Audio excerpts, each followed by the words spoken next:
My brother's voice was wrong before he finished the sentence. She just walked onto my plane, business class, seat 3A, and she's with someone.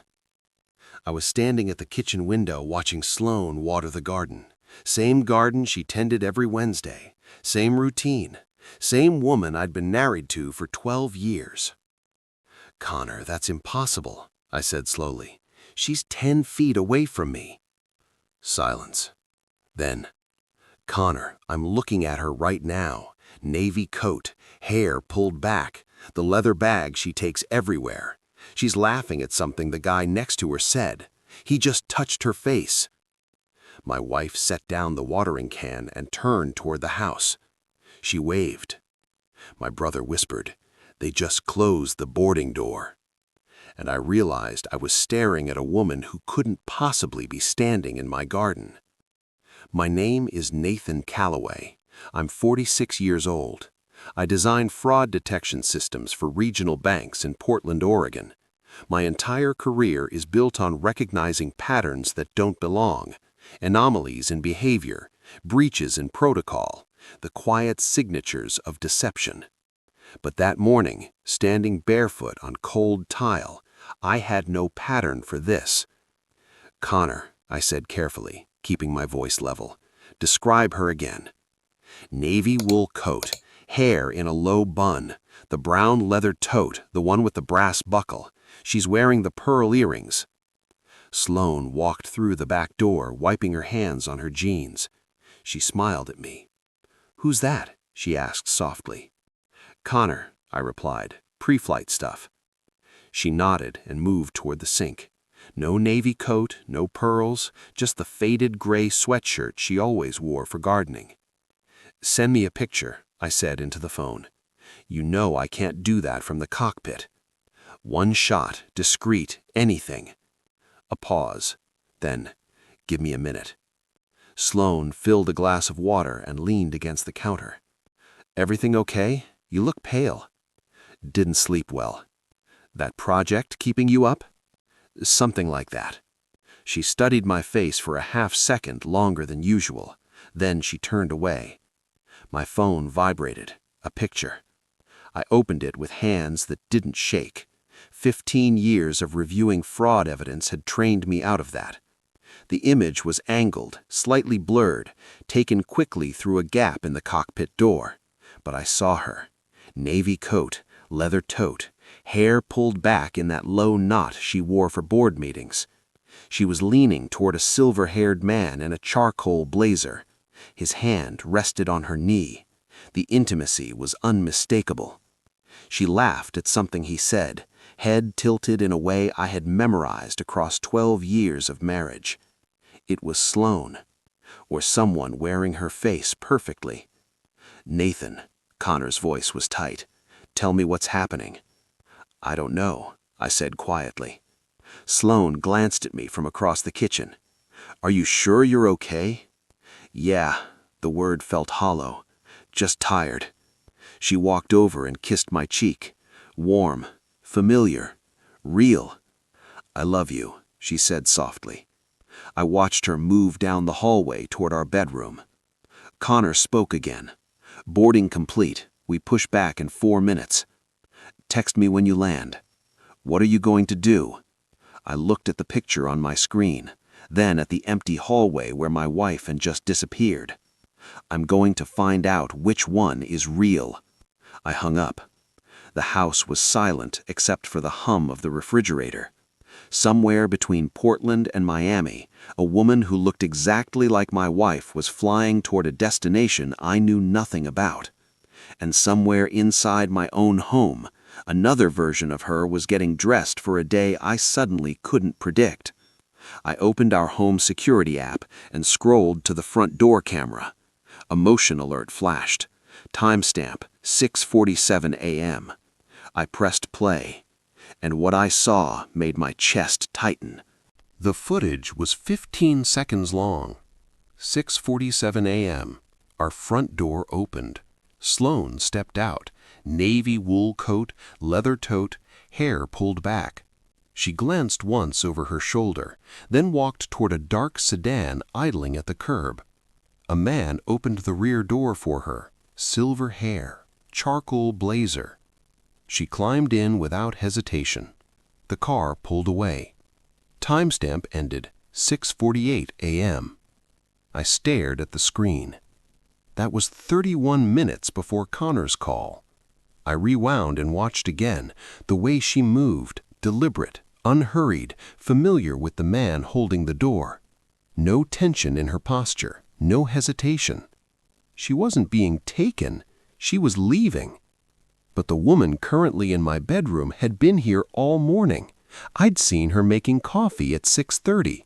She'd kissed my forehead when I came downstairs at 6:52, which meant either the footage was fabricated or she had left, changed clothes, and returned, all without triggering another motion alert. Or there were two of them. I closed the app and walked slowly down the hallway. Sloane emerged from the bedroom wearing yoga pants and a cream sweater. Her hair was loose now, damp at the ends.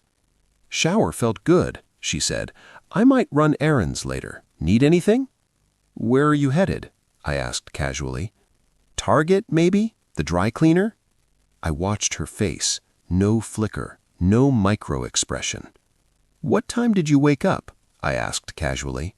"Around 6. You were still asleep." "You didn't go outside before the garden?" A pause, barely perceptible. "No," she said. "Why?" "Just curious." She tilted her head slightly. "You're being strange this morning." "Long week." She nodded, accepting it, and walked past me toward the kitchen. I returned to my office and closed the door softly. My phone buzzed. Connor. "Wheels up. She's still in 3A. They're talking like old friends, very comfortable." I typed back, "Get me his face when you land, any angle." "I'll try." I sat in the silence of my office and built the columns in my head. Column A, Sloane in kitchen, observable, tangible, speaking to me. Column B, Sloane on plane, photographic evidence, independent witness, physical departure on camera. Two mutually exclusive realities, unless one of them wasn't Sloane at all. I opened our shared bank account, transactions loaded in clean rows. Groceries, utilities, gas, her nonprofit lunch receipts. Then I saw it. 3 weeks ago, the Lenox Hotel, Miami, 2 nights, $1,847. That weekend, Sloane had told me she was visiting her college roommate in San Diego. San Diego is west, Miami is east. Same dates. I kept scrolling. A dinner at a steakhouse I'd never heard of, a rideshare charge at 11:52 p.m. Another hotel, smaller, boutique, near the airport. All on days she'd claimed to be somewhere else. Individually, each charge could be explained. Collectively, they formed a pattern. I'd seen this architecture before, in fraud cases, small inconsistencies stacked beneath the threshold of suspicion. The kind of financial movement that preceded something larger. My phone buzzed again. Unknown number. A text, "Check your wife's medicine cabinet." I stared at the screen. Then I stood and walked to our bathroom. Sloane was still in the kitchen. I could hear her opening cabinets. I opened the mirrored door slowly. Prescription bottles lined the second shelf, Sloane's thyroid medication, her allergy pills. And in the back, behind the cotton balls, a small orange bottle I'd never seen before. I picked it up. The label read, "Lorazepam, as needed for anxiety." Prescribed 3 months ago. Sloane had never mentioned anxiety medication. She'd never mentioned anxiety at all. I placed the bottle back exactly where I found it and closed the cabinet. In the mirror, my own face looked like a stranger's. I didn't confront her. Not yet. 15 years of studying fraud patterns had taught me one immutable truth. The moment you reveal suspicion, evidence begins to disappear. So I watched. Sloane moved through our kitchen with the ease of someone who belonged there. She opened the correct cabinet for coffee mugs, knew which burner ran hot, wiped the counter in the same circular motion she'd used for 12 years. If this was a performance, it was flawless. But I wasn't testing performance anymore. I was testing memory. "I was thinking," I said casually, leaning against the doorway, "we should visit your mother this weekend." Sloane's hand paused on the coffee pot. "My mother? It's been a while." She turned slowly. "Nathan, my mother passed away 4 years ago." I held her gaze. "I know. I wanted to see how you'd respond." Silence stretched between us. Then she laughed, soft, uncertain. "That's a strange thing to test." "Is it?" Her eyes searched my face. Something shifted behind them. Not guilt, something more careful. "You've been off all morning," she said quietly. "What's really going on?" I didn't answer. Instead, I asked another question. "When's our anniversary?" "October 14th. "Correct." "What did we do for our 5th? "Drove to the coast, that little inn near Cannon Beach. It rained the entire time." "Also correct." "What's the name of the restaurant where I proposed?" "Bellamy's. You knocked over the wine glass when you pulled out the ring." "Correct again." Whoever this woman was, she had studied well. But memory can be learned. Physiology cannot. "I thought I'd make crab cakes tonight," I said, keeping my tone light. "That sound good?" A flicker crossed her face. "Sure," she said. "That sounds great." Wrong answer. Sloane was allergic to shellfish. Not severely, but enough that she avoided it completely. She reminded waiters twice at every restaurant. She read ingredient labels obsessively. If this were my wife, she would have said, "You know I can't eat shellfish." This woman said, "That sounds great." I smiled. "I'll pick up the ingredients later." "Perfect." She turned back to her coffee. I excused myself to my office and closed the door. My phone showed a new text from Connor. "Landed. They're deplaning now." I got a shot of his face. An image loaded. The man was perhaps 55, silver-haired, tanned, wearing a watch that cost more than my car. He walked beside Sloane with the confidence of ownership. I didn't recognize him, but I would. I sent the photo to Vivian Tate, a former colleague who now runs a private security consultancy. She'd helped me trace corporate fraud across 3 continents. If anyone could identify him, she could. Her reply came in under 2 minutes. "Running it now. Where did you get this?" "My brother took it. The woman with him looks exactly like my wife." 3 dots appeared, disappeared, appeared again. "Nathan, I need you to be very specific. Looks like or is." I stared at the question. "I don't know anymore," I typed. Her response was immediate. "Then we have a much bigger problem than infidelity." My office door opened. Sloane stood there, head tilted, soft smile in place. "You're hiding," she said. "Working. On what?" "Security protocols." She stepped closer. I resisted the urge to step back. "You seem tense," she murmured. "Can I help?" "I'm fine." She reached out and touched my arm. Her hand was warm. "I love you, Nathan." The words were perfect, the tone exact, but something beneath them felt rehearsed. "I love you too," I said. She smiled and withdrew. As she walked down the hallway, my phone buzzed. "Vivian." "The man's name is Reed Alcott. He runs a relocation consultancy specializing in high-asset clients." I frowned. "What kind of relocation?" Her reply made my blood cool. "The kind where people disappear permanently." "Nathan, this isn't an affair. You're being prepared for something." I looked toward the hallway where the woman who might be my wife had just disappeared. Prepared for what? That evening, I told Sloane I had a work emergency. She nodded without questions. "I'll order Thai," she said. "Your usual?"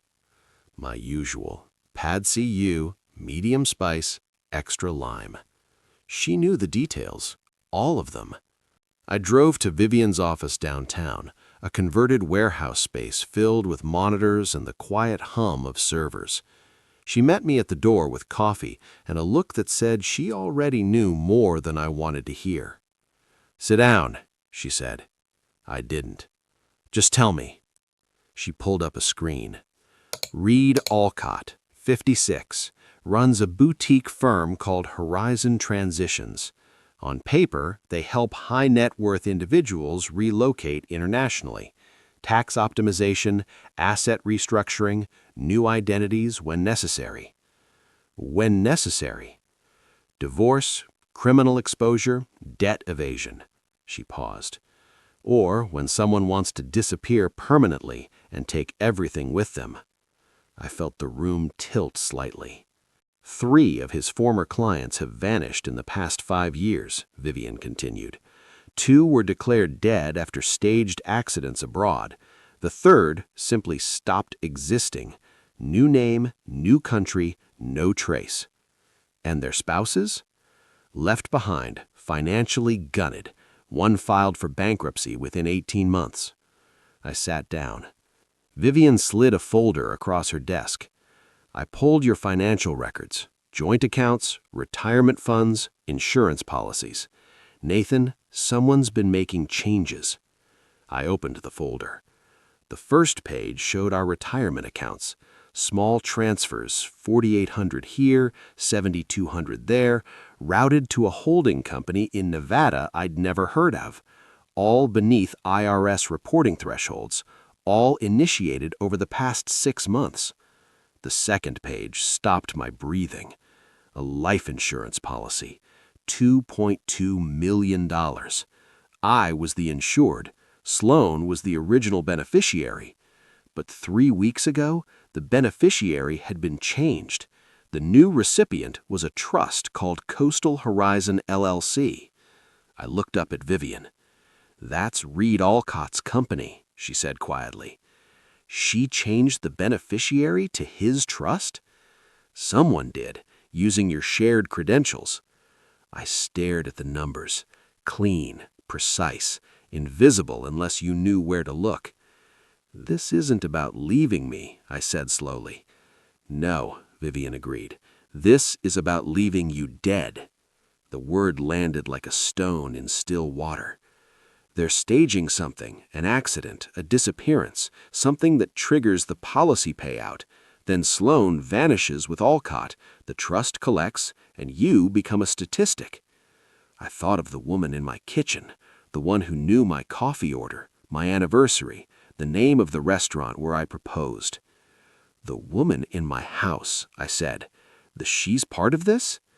"Almost certainly. Continuity cover. Someone to maintain the illusion of a stable marriage while the real Sloan finalizes the extraction." "How long do I have?" Vivian's jaw tightened. "These operations move fast once the beneficiary changes are locked. Days, maybe a week." I stood. "Where are you going?"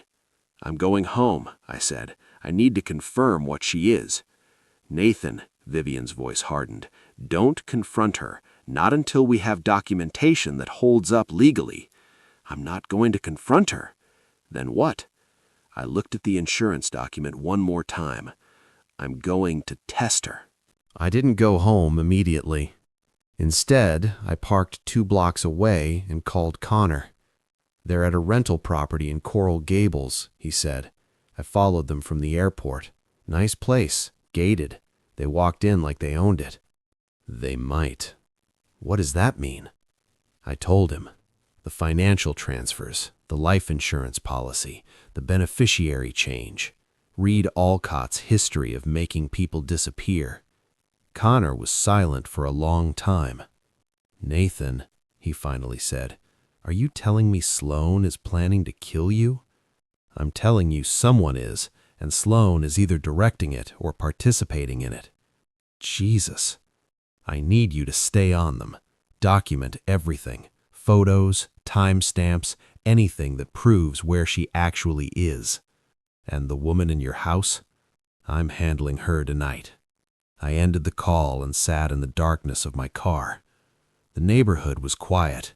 Sprinklers ticked across lawns, a dog barked somewhere distant. Normal sounds of a normal life. But my life hadn't been normal for months, maybe longer. I understood then that answering Connor's call might have saved more than my finances. Sometimes staying subscribed to the people who watch out for you is the only warning system that works. My phone buzzed. Vivian. I found something else. The woman in your house, she's not a random hire. Who is she? Her name is Margot Sinclair, former actress, did regional theater for years, then dropped off the radar. 3 years ago, she started working for a company called Domestic Continuity Solutions.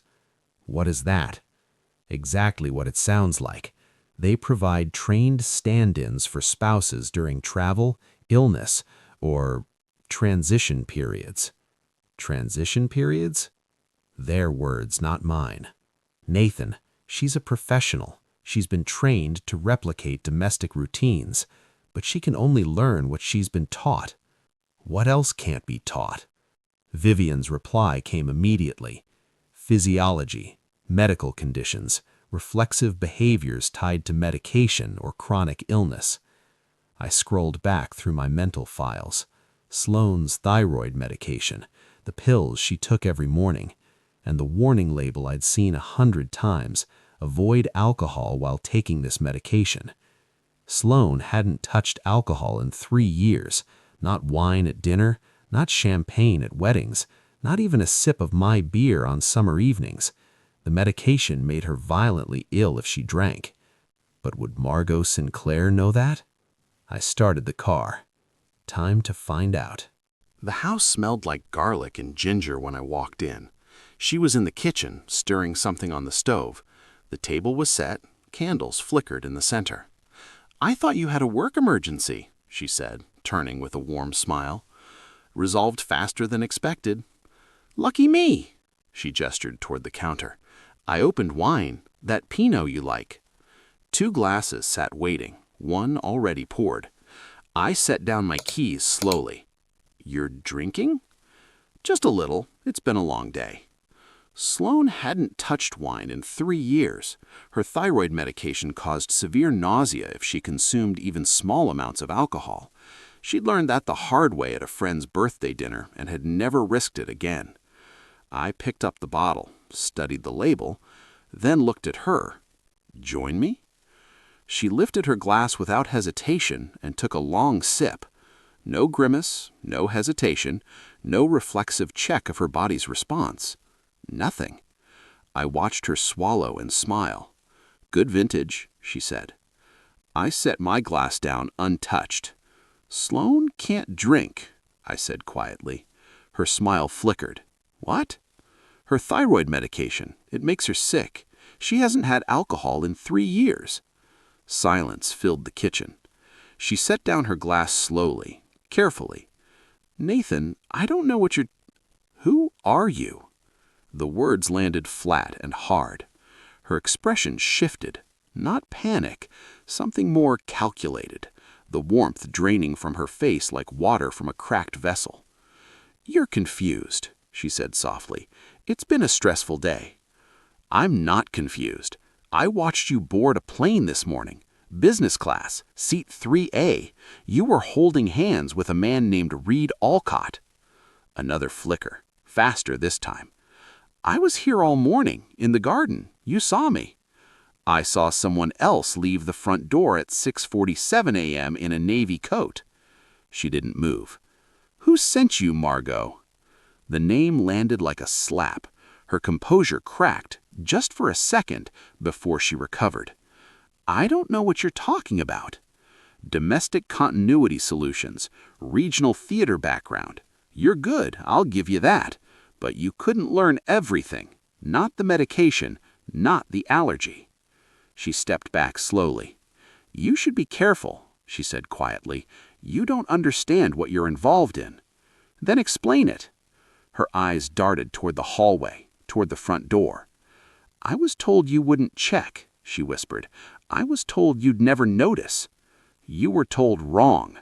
She reached for her purse on the counter. "Don't," I said.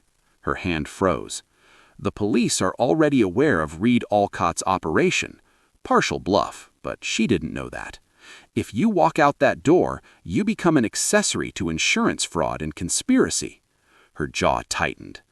"Or," I said slowly, "or you tell me everything, and maybe we can discuss what happens next." She stood motionless for a long moment. Then she sat down at the table, across from the candles, across from the wine she shouldn't have been able to drink, and began to talk. Margot talked for 47 minutes. She sat across from me at the candlelit table, wine glass pushed aside, hands folded like a witness at a deposition. Her voice was flat, practiced, the voice of someone who had learned to deliver information without emotional attachment. "I was hired 9 months ago," she said, "through a referral network. They don't advertise. You have to know someone." "Who hired you?" "A woman named Sloane Calloway." The name hit differently when spoken aloud by a stranger.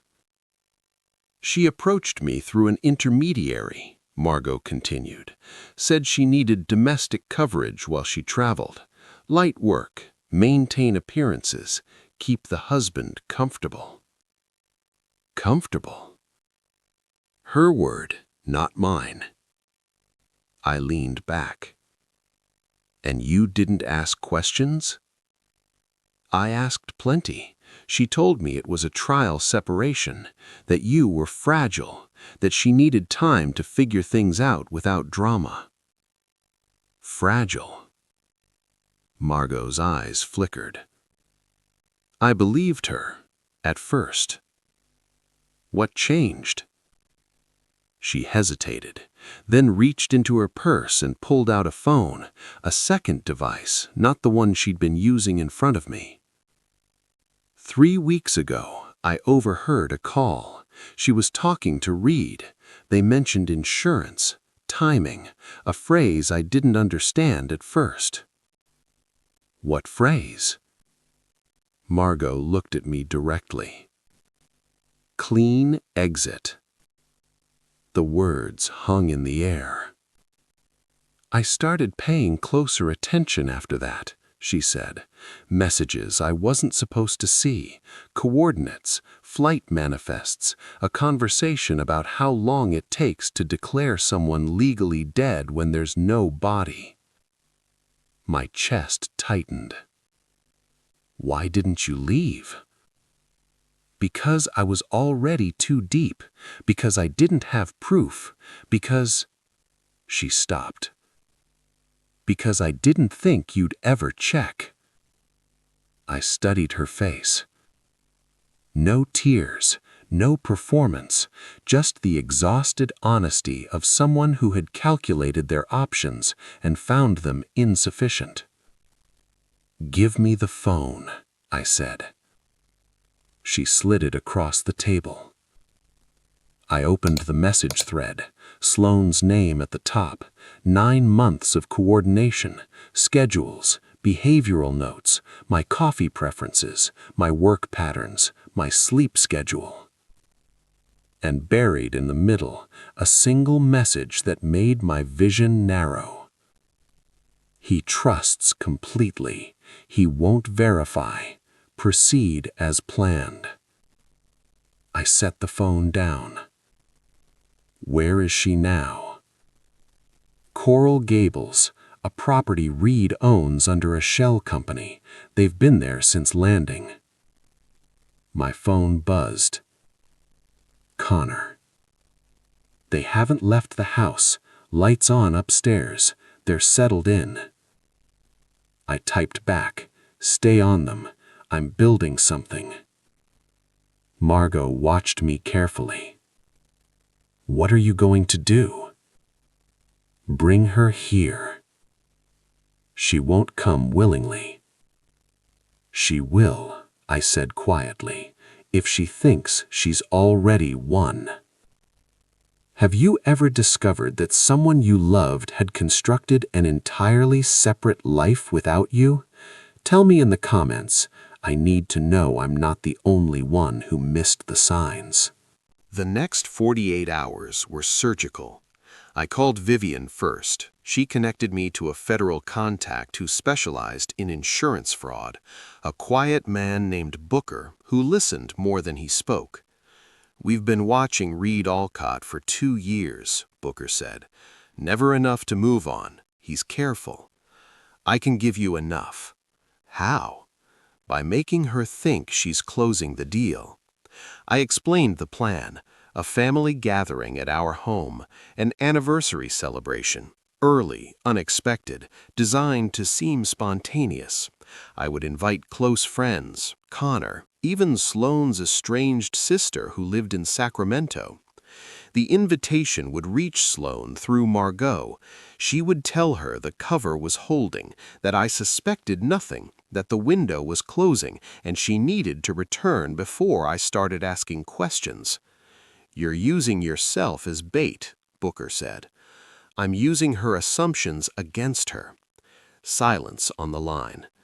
If this works, he said finally, we can freeze assets, initiate charges, and hold her before she crosses any borders.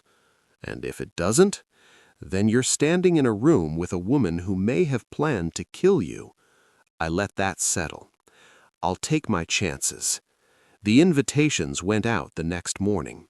Margot delivered her report to Sloane that evening. I watched her type it, word by word, on the phone she'd handed over. He's planning an anniversary party, suspects nothing, wants you home by Saturday, window closing. Sloane's reply came in under an hour. Perfect. Arriving Friday evening, maintain position until I return, then exit quietly. Margot looked at me. She's coming. I know. She'll expect me to be gone by the time she walks in. You will be, visibly, but not actually. I spent Thursday coordinating logistics. Vivian installed discreet recording equipment in the living room.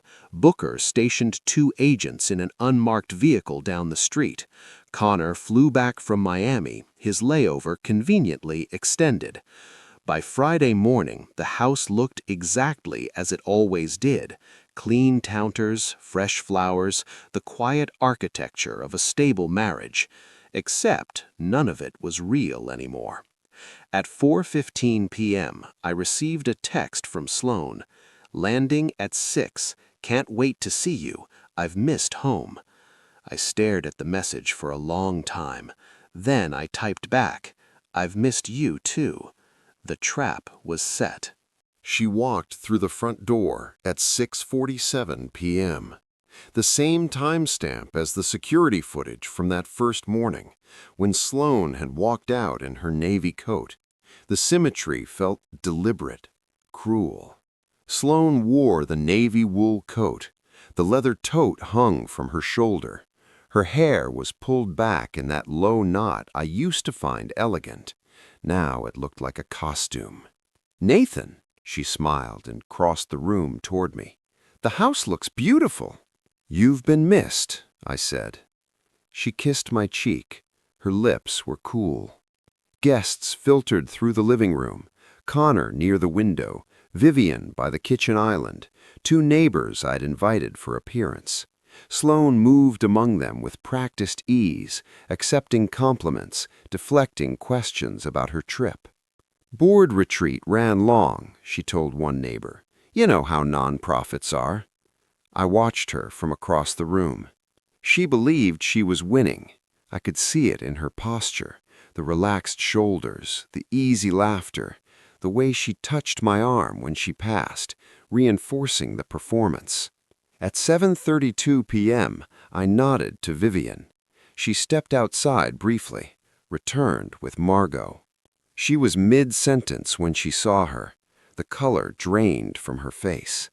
Margot stood in the doorway wearing the faded gray sweatshirt, the same one I'd seen her in that first morning.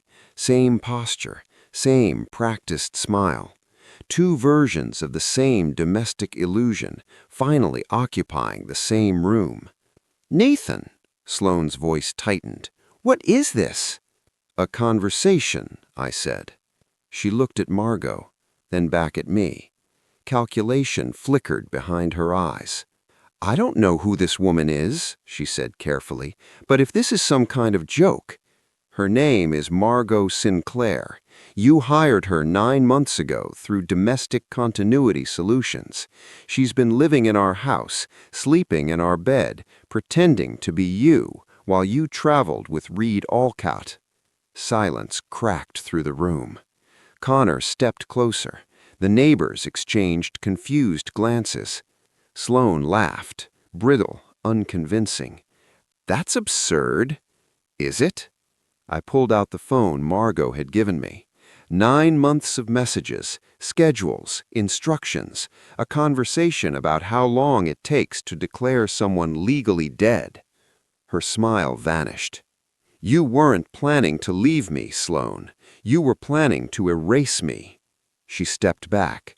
Her eyes darted toward the front door. Booker entered through it, badge visible. "Mrs. Calloway," he said quietly, "we need to talk about some irregularities with your insurance filings." Sloane's composure shattered. She turned toward me, not with guilt, not with apology, but with something colder. "You were supposed to be easy," she whispered. "You were supposed to trust me." "I did," I replied. "That was the mistake we both made." They escorted her out just as the sun finished setting. I stood in the living room surrounded by half-empty glasses and stunned silence.